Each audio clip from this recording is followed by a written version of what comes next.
Hello Tigers, and welcome to the TMNtv Newscast for Wednesday, March 6, 2019. Stay tuned for the latest news at Fort Hays State University and around Northwest Kansas and the nation. I am Lauren Davis, and Jenna Hawley will be here shortly with a look at what's going on around the globe. And Haley White will fill you in on what's happening in the sports world. But first, here's what's making news in Tigerland. It might be hard to believe, but spring break is only a few days away for FHSU students. While some might be planning to travel to warm places, others have chosen to head home for a week of relaxation or volunteer work. Most of the students will be hoping the several inches of snow still piled on the ground will be gone when they return March 18th. That might not be the case though. Highs in the Hays area for next week are forecast to be in the upper 30s, not your typical spring break temperatures, but at this point highs in the 30s might feel like a heat wave for some students. Students who plan to travel somewhere for spring break might see a bit more of a pinch on their wallet. The Topeka Capital-Journal reports gas prices in the state have jumped 6 cents in the last week. That increase was the 5th highest in the nation. Unleaded prices were anywhere from $2.09 to $2.29 per gallon on GasBuddy.com. AAA says Kansas can expect gas prices to creep higher during the next few months. The final steps in a lawsuit that involved millions of dollars in scholarship money for Fort Hays State University are underway. Now all that's left is a formal sentencing of a Hays woman who tried to swindle millions of dollars from a 98-year-old man with a fake will. Wanda Oborny pleaded guilty in federal court in Wichita last week for mailing a fraudulent codicil to the rightful recipients of Errol Oakfield estate. A codicil is a document that modifies a will. After years of legal battles, Oborny was found to have faked the codicil and forged Fields' signature. That document would have left the majority of an approximate $20 million estate to Oborny instead of FHSU. The original will left the money to the FHSU Foundation for Scholarships. Oborny's appeals were denied, and the original will was found to be the ruling document, not the forged codicil.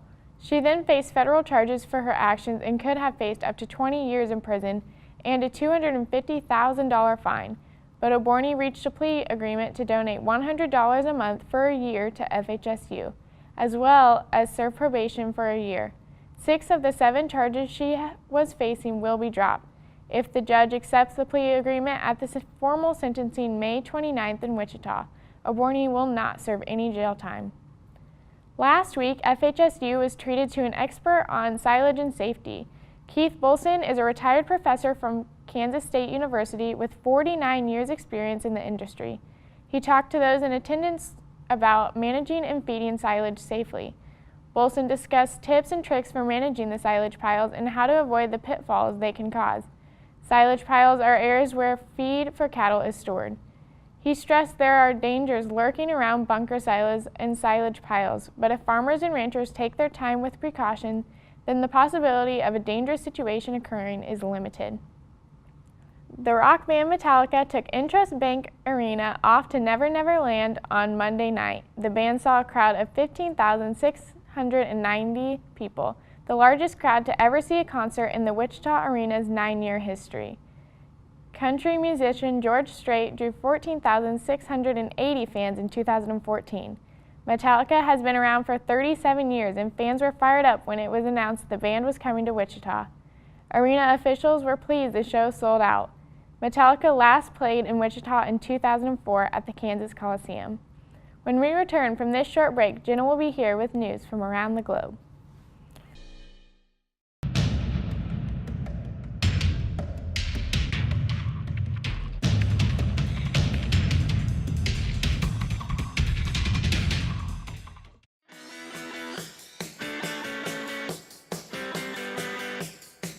I think there's a perception out there that web and mobile application development is this field where you sit behind a computer all day and code.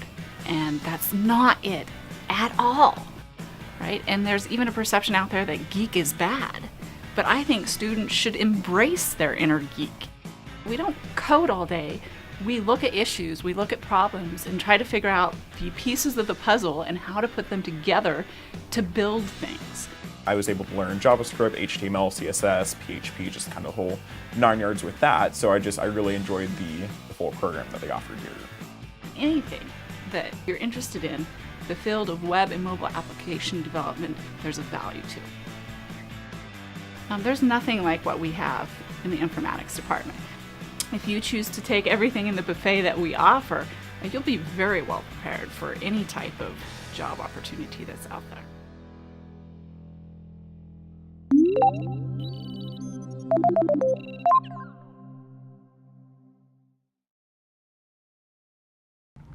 Hello Tigers, I'm Jenna Hawley and here's what is going on around the globe. The nation's deadliest tornado in nearly 6 years caused the deaths of 23 people in Alabama. The National Weather Service said the tornado was an EF4 packing winds estimated at 170 miles per hour and chewed a destructive path up to 9/10 of a mile wide for nearly 27 miles. According to CBS News, law enforcement teams searching for victims used dogs and heat-detecting drones. Government teams surveying storm damage confirmed on Tuesday that at least 18 tornadoes struck Sunday in Alabama, Florida, Georgia, and South Carolina. Sunday's tornado was the deadliest one to hit the U.S. since May 2013, when an EF5 tornado killed 24 people in Moore, Oklahoma. The Senate is set to rebuke President Donald Trump's national emergency declaration. Kentucky Senator Rand Paul said he will join Republican Senators Susan Collins, Lisa Murkowski, and Tom Tillis, giving supporters of the resolution of disapproval the needed 51 votes. Fellow Kentucky Senator Mitch McConnell confirmed the measure has the needed votes to pass the Senate. The measure, outlined in the National Emergencies Act, allows for Congress to end a national emergency declaration made by the president. Trump said he will veto it. According to New York Times, Trump is hoping to divert $3.6 billion from military construction projects for a wall at the southwestern border. Members of the Senate Appropriations Committee have raised concerns that the president is taking funds that were carefully divided after months of negotiation in the bill that was signed last month to fund the government through September. President Trump's declaration is the first time the National Emergency Act has been invoked due to Congress denying a president funds. An attorney for Michael Cohen raised the thought of a pardon with President Trump's lawyers after federal authorities raided Cohen's residence and office last April. According to CNBC, Congress is now investigating the conversations and documents requested by the House Judiciary Committee. The discussion of a pardon took place when Stephen Ryan, Cohen's attorney, was working with Trump's lawyers. They were trying to determine if documents seized in the April raid by the FBI were protected by attorney-client privilege. Cohen told lawmakers last week he never asked President Trump for a pardon and would never take one. In an article by the Wall Street Journal, there was no evidence he knew about the alleged pardon discussion or asked for one himself. In August, Cohen pleaded guilty to 8 charges, including two campaign finance violations for arranging hush money payments during the 2016 campaign to 2 women, as well as lying to Congress. Cohen will report to prison May 6th. Lawyers of Ming Wanzhou allege Canada violated the constitutional rights of the executive of Huawei. The official was arrested by Canadian officials at the request of the United States back in December. The U.S. sought her arrest on charges of fraud and argued Huawei violated sanctions placed on Iran by the U.S. Canada became part of the ongoing legal battle between the U.S. and China. China has detained more than a dozen Canadian citizens in the possible retaliation for the arrest of Ming. According to NPR, Ming claims the border officials engaged in a deliberate and premeditated effort to obtain evidence from her in violation of the Canadian Charter of Rights and Freedom. U.S. ISIS bride Huda Muthanna insists she has the right to return to the United States. Muthanna left Alabama at the age of 19 to join ISIS on her own free will. She's now 24 and pleading for a second chance. The Trump administration does not consider Muthanna a U.S. citizen. CBS News correspondent Charlie D'Agata met with Muthanna in northern Syria, where she is being detained by America's Kurdish allies since handing herself in back in January. She said, "I was only 19 when I made my decision, and you know, people when they're young, they make very big, stupid mistakes." Muthanna said she gave up her passport to ISIS, but not her U.S. citizenship. She said she wanted to flee ISIS's territory before making her eventual getaway as the group's territory was decimated. Multana told CBS News she would be willing to go to jail if that's what it takes for her to get back in America. 3 packages containing explosives were found at Heathrow Airport, London City Airport, and Waterloo Station. The Metropolitan Police said the small improvised explosive devices were found in A4 postal bags. The Counterterrorism Command is treating the 3 incidences as linked series and keeping an open mind about motives. According to BBC News, Heathrow's Compass Center was evacuated after a package was reported to police at about 9:55. The device caught fire when staff opened the bag. A Heathrow spokeswoman said the airport would assist the police investigation. The United States has officially shut down its consulate in Jerusalem. The consulate acted as a de facto embassy for decades to the Palestinians. The outreach will now be handled by a Palestinian Affairs unit under the command of the embassy. A State Department spokesperson said this decision was driven by our global efforts to increase the efficiency and effectiveness of our diplomatic engagements and operations. According to Al Jazeera, Palestinian leaders see the decision as another move against them by the Trump administration. They froze contact with them after Trump's 2017 decision recognizing Jerusalem as Israel's capital.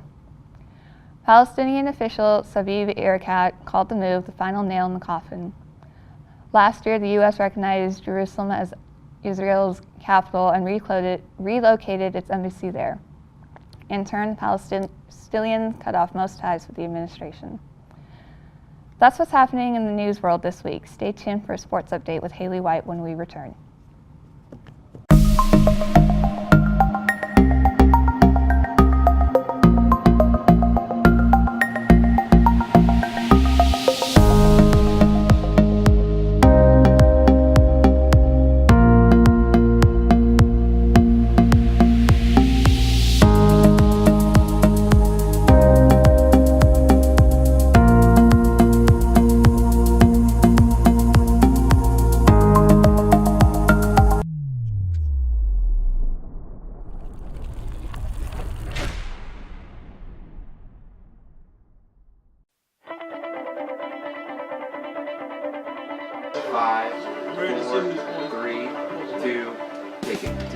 The Tiger Media Network is Fort Hays State University's independent student media organization. It's a student employment opportunity where you can work for either the news side or the sports side. So you can be on live sports production, which produces all of the live sports broadcasts that we do, or you could be on the news side and do news stories covering things on campus, so presidential announcements, Student Government Association.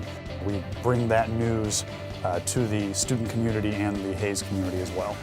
You don't realize how much Fort Hays State has to offer until you're here. I mean, it is definitely, this is the land of opportunity here. I just got back from the MIAA tournament in Kansas City a couple weeks ago where we worked with other production crews including Pitt State and Central Missouri. And it's a great time. I've gone there the last couple years. For me anyway, I get to do sports, which is what I love. And if live productions is where that's at. This is the perfect place to do it. We have almost everything that you could possibly imagine. Tiger Media Network allows you the opportunity to take the skills you've learned and put them forward in a real world, real application setting that allows you to flourish and grow as a professional, and that will only help you and benefit you when you graduate and go into the real world workforce.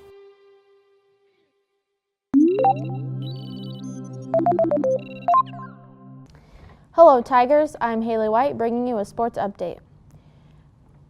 After a record year of regular season play, the Fort Hays State women's basketball team earned 7 All-MIAA honors. Senior forward Tatiana Leggett was named the 2018 and 19 MIAA Women's Basketball Player of the Year and earned a spot on the All-MIAA First Team roster, while head coach Tony Hobson earned his 3rd MIAA Coach of the Year honor. Leggett was joined by 4 other Tigers who earned a spot on the All-MIAA team. Casey Kennett found herself on the 2nd team while Lainey Page occupied the 3rd. The 2 women to earn honorable mentions were Carly Heim and Belle Barbieri. The Tigers closed the regular season at home last week with a 79-59 win over Missouri Southern and a 67-62 finale over Pittsburgh State.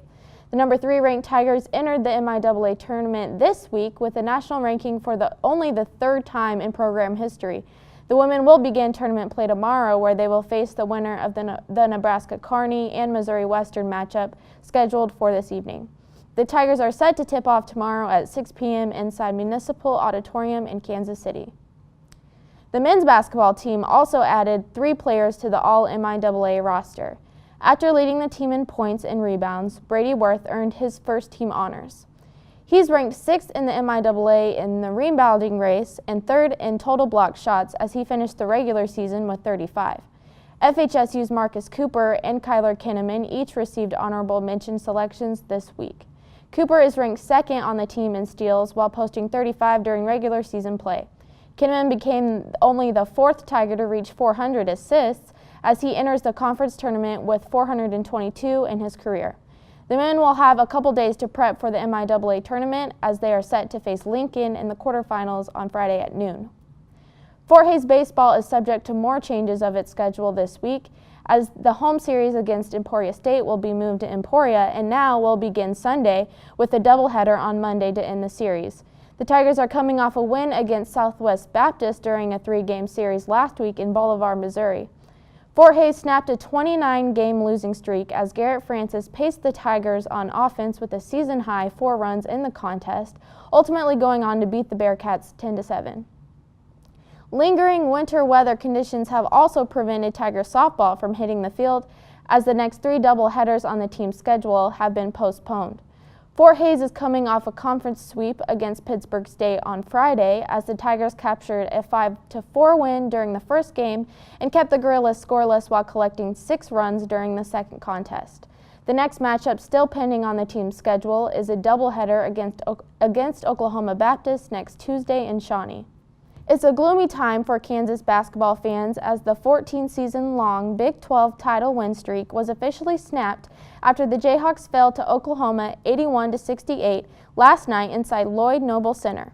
Oklahoma was on fire from the floor to begin the contest. The team took an early 26-9 lead and even withstood a 9-0 KU run before pushing the advantage back to 18 2 minutes later. Although KU was projected to win the contest, the team was unable to make a comeback in hopes of holding on to the slightest chance of sharing the conference title for yet another season. The Jayhawks will take on one last competitor in Allen Fieldhouse before entering the Big 12 tournament next week. KU's matchup against Baylor is set for 1 p.m. on Saturday. That concludes this episode. Tune in next week for another episode of TMNtv.